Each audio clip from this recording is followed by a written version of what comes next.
Welcome to the deep dive. Today we're digging into a fascinating stack of sources about, well, a truly remarkable story of professional reinvention.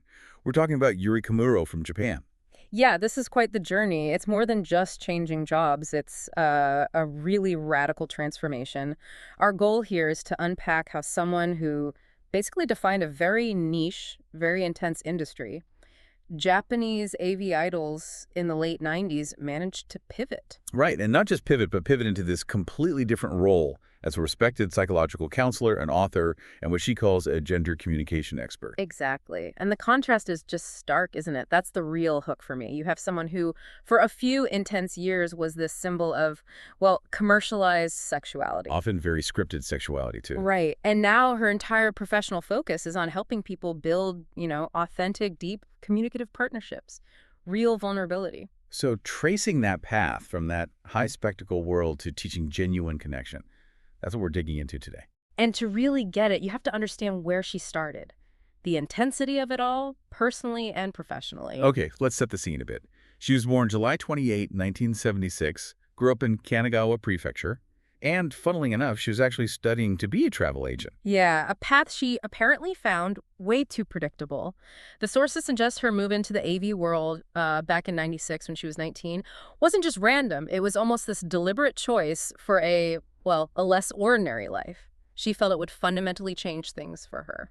And it seems like there was this early self-awareness driving it, too. Definitely. She's spoken quite openly about having, and this is her phrase, strong sexual awareness even as a kid. There are some, frankly, startling anecdotes from her childhood. Right, I saw those. Involving initiating contact, things that she herself notes would be viewed very differently today, potentially as sex crimes. Exactly. So it paints a picture of someone already exploring boundaries, maybe driven by a certain curiosity, even back then. And when she hit the AV industry, she didn't just dip her toe in. She basically took over. Debuted January 96. At 19, yeah. Boom.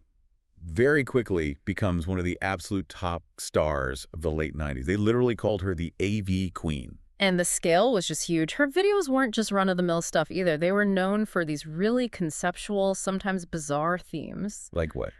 Well, there was one where she played an extraterrestrial, another called Inhumanity, where the concept was trying to shed her humanity through constant sexual activity.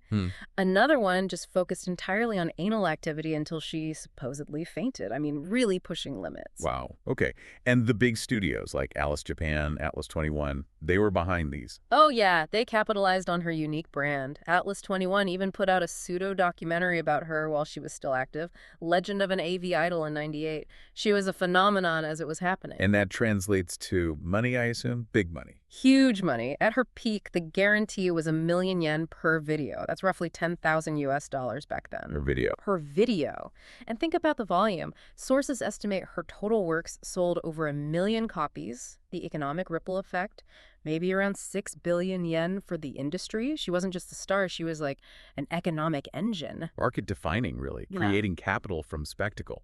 And it's interesting that intense, maybe transactional environment, it seems like it gave her this really unique perspective on the gap between manufactured desire and, real connection. Which is exactly what she works on now as a counselor, that disconnect. Precisely. It's almost like field research in a very extreme way. Okay, and then there was that perfume, Asoko. Ah, yeah, that really shows the commercialization, right? Asoko is a Japanese euphemism, basically meaning that place for genitals. Seriously. Yep. And the claim was the perfume was based on the smell of her worn panties, leveraging her image in this incredibly direct, controversial way. Wow, that's something. But then retirement came in '99. The video was called Last Seen, and the financial picture changed. Big time. That's a key turning point. She was really candid later, admitting she'd basically blown the money. Just spectacular spending. Wish she'd saved the income from just, 3 films. That's quite a realization. It is. And she said something really telling. Life is hard for AV actresses once they retire. It highlights how fleeting that kind of fame and money can be in that world. So that financial reality forces a change. Seems like it. Either chase the fading spotlight or build something else. And that's where you see the shift. She started moving into mainstream acting and writing too, and interestingly, not hiding the past. Using it, more like. Exactly. Like her role in that film Scoutman in 2000, She played Miki, a former top-tier AV actress whose husband doesn't know about her past. And that film got some serious attention, right? Venice Toronto Film Festival. It did. It wasn't just some B-movie capitalizing on her fame. Her background gave the role this built-in authenticity, you could say. She did another film, too, Kyoka Aizum's Molesters Hospital. Yeah, in 2002, playing an investigator. But honestly, the bigger sign of where she was headed intellectually was the writing. Even back in '98, still at her AV peak, she published Barefaced, a collection of essays. So that impulse to reflect, to analyze, it was already there. Seems like it, even during the height of the, performance era. Okay, so fast forward. That intellectual side really takes over. By around 2020, she's moved beyond just writing about entertainment and has this whole new professional identity. Completely. She's now established as a gender communication expert, that's the specific title, plus a psychological counselor and a mental trainer. And these aren't just self-given titles. No, she's got credentials. Director at the Likamo Love Skill Association, member of the Japanese Society of Sexual Science. She holds an advanced certification in LGBT basic understanding. It's a serious professional framework. She's building institutions, not just a personal brand.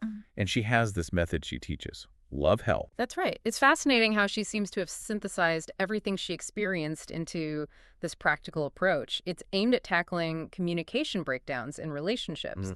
Everything from arguments to sexlessness. Promoting the Love Health mind and Love Health method. What's the core idea there? It seems to be about moving past superficial interactions or just silence towards real vulnerable partnership. Right. Getting couples to a place where they can actually say, I love you, and hear back, I love you. Applying psychology to relationships, romantic, family, even work. Exactly. Using mutual psychology to improve things across the board. But let's push on that a bit. How much of the draw for her counseling is the method itself versus, well, her? The sheer authority of someone who's seen the absolute extremes of transactional relationships. Is it expertise or is it the residual star power? That's a great question. I suspect it's probably both, right? And maybe that's the clever part. She's lectured a lot. Over 100 lectures, more than 3,000 people. Yeah. And her unique background probably lets her tackle really sensitive stuff like sexual harassment in the workplace from a different angle. Not just rules, but improving the actual communication, the understanding between people. She can speak with a kind of gravity that maybe a more conventional expert couldn't quite muster. Possibly, yeah. She has that lived experience, however unconventional. And she's still very active. Counseling, lectures. Very specialized sex lectures for the marriage industry, individual counseling for sexual issues, plus advocacy work.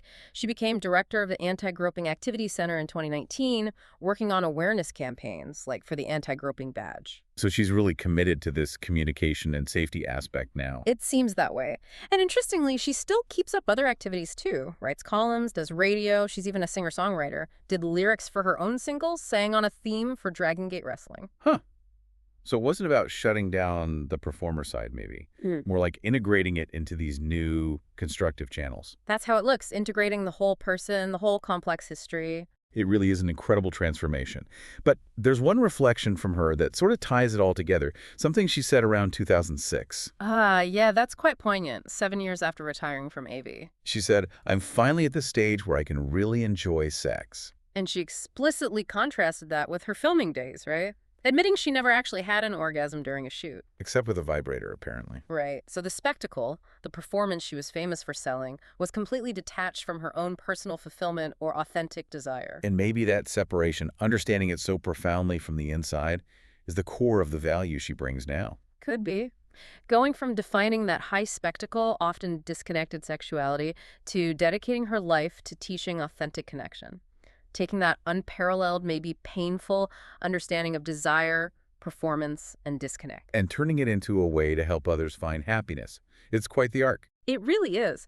The sources paint this picture of a life just constantly pursuing unusual experiences, constantly transforming.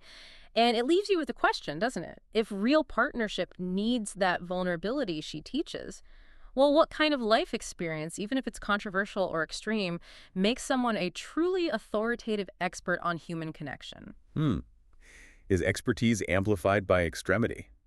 That's a provocative thought to leave our listeners with. Maybe something like expertise from extremity. It's worth considering how unique paths shape unique insights. Definitely something to think about. If you were curious about how she puts these ideas into practice, you could look up her love health methodology and her work as a gender communication expert.